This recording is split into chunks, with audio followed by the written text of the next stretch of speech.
Okay, artists, I'm going to do another start, this time with slightly less traditional medium. I have some crayons, beep, beep, beep, boop, and I'm going to work on starting again my Rubens. I think it's called like Hippo Hunt, and if it's not, it probably should be from 1615.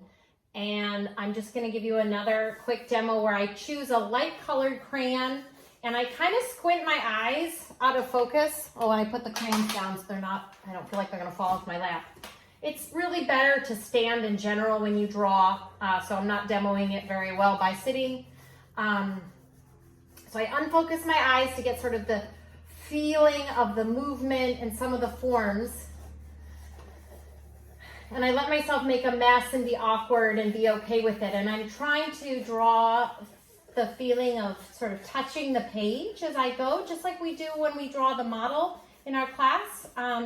The feeling of our hand and our eye moving together, roaming around the form and touching everywhere.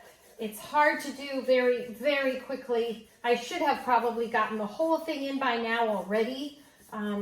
But I do feel a little awkward making video. And now it looks, as my kids would say, like a bunch of scribble scrabble. But luckily they're at Nana's watching a movie, so they can't make disparaging comments at the moment. So I could do a knee, and then I'm like, oh, there's a horse, and there's a mane, and I probably didn't leave enough room for the sky, and I'll probably have to come back and change that. And the nice thing about the crayon is it's very smooth and it moves very quickly. The bad news is that it doesn't erase. So I'm progressively going to add darker colors and heavier colors. I'm disregarding the actual colors that I'm seeing in the painting for this kind of drawing. And again, I'm trying to treat this a little bit as a gesture drawing to begin with. And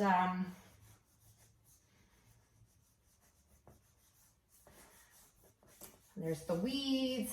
This guy's great the way he's lying down, and these weeds are all lining up, and there's this big black ominous shape that'll be fun to draw later. And it is fun to draw without being videotaped while you're doing it. It's even worse than when you have to demo in front of your students, and you would inevitably make a much worse drawing than you would normally. And I feel that this is already has some major problems. This hippo's great. He's really ferocious. I love hippos, so feels a little false.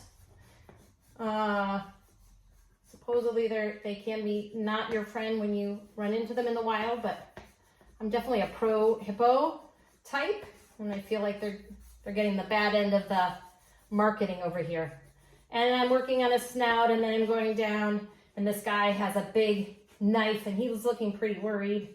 And I'm getting his big muscular arms. Rubens loves all these curves and all these many muscles. And again, it's very probable that I am making so many mistakes right now in my proportions, but I'm just trying not to worry about it, even though it's going on a YouTube. And I'm getting a tail, and I'm coming up.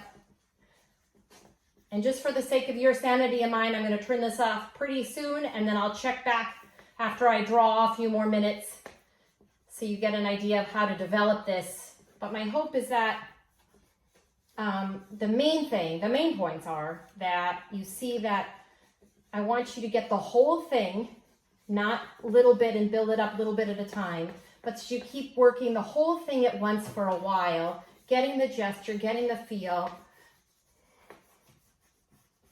And then I'm squinting. Squinting may or may not be helpful for you, but it helps me sort of relieve the anxiety of trying to get it right and to see some of the bigger pictures. It kind of takes out some of the detail. You can't tell I'm squinting because the camera's facing the other way. And I'm getting a horse head in.